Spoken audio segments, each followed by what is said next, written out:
সকল সহিংসতার বিরুদ্ধে আমরা এই শিরোনামে বিটিভিতে প্রতিবাদী প্ল্যাকার্ড হাতে দাঁড়িয়েছিলেন অভিনয় শিল্পীরা। ক্যামেরা তো দাগ হয় কিভাবে? এই যে ভাবি, দাগও যাবে রাগও যাবে। নিন চাকা সুপার হোয়াইট। সংস্কৃতির অস্তিত্বের জায়গা বিটিভিতে হামলার প্রতিবাদ জানান তারা। শিল্পীদের সাথে ছিলেন সংস্কৃতি প্রতিমন্ত্রী নাহিদ ইজহার খান। তিনি বলেন, অভিভাবকদের প্রতি আহ্বান জানাই নিজ সন্তানদের ঘরে ফিরিয়ে নিন, কারণ স্বাধীনতা বিরোধী শক্তিরা ঢাল হিসেবে তাদের ব্যবহার করছে। শিল্পীরা বলেন, স্বাধীনতা বিরোধী অপশক্তির বিরুদ্ধে সবসময় সোচ্চার থাকতে হবে। মুক্তিযুদ্ধের ইতিহাসকে মুছে দিতেই পরিকল্পিতভাবে বিটিভিতে হামলা করা হয়েছে।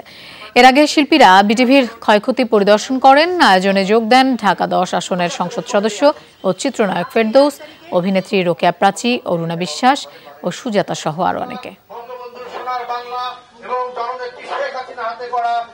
মুক্তিযোদ্ধাদের সন্তানদের বা মুক্তিযোদ্ধাদের কোটার বিরুদ্ধে আন্দোলন হয়েছে। আমি কিন্তু একমত হয়েছি যে হ্যাঁ, আমাদের একটা সমবন্টন প্রয়োজন। আমাদের জন্মস্থান বাংলাদেশ টেলিভিশন, সেই টেলিভিশনের উপরে নৃশংস আক্রমণ হয়েছে। এটি অত্যন্ত ন্যাক্কারজনক, আনুমানের নিন্দা জানাই। আজকে আমরা বিটিভিতে এসেছি, আমাদের অস্তিত্বের একটি জায়গা, আমাদের সংস্কৃতির অস্তিত্বের একটি জায়গা। সেই বিটিভিতে আগুন কেন? এই অগ্নি সন্ত্রাসী কারা? তাদেরকে চিহ্নিত করতে হবে।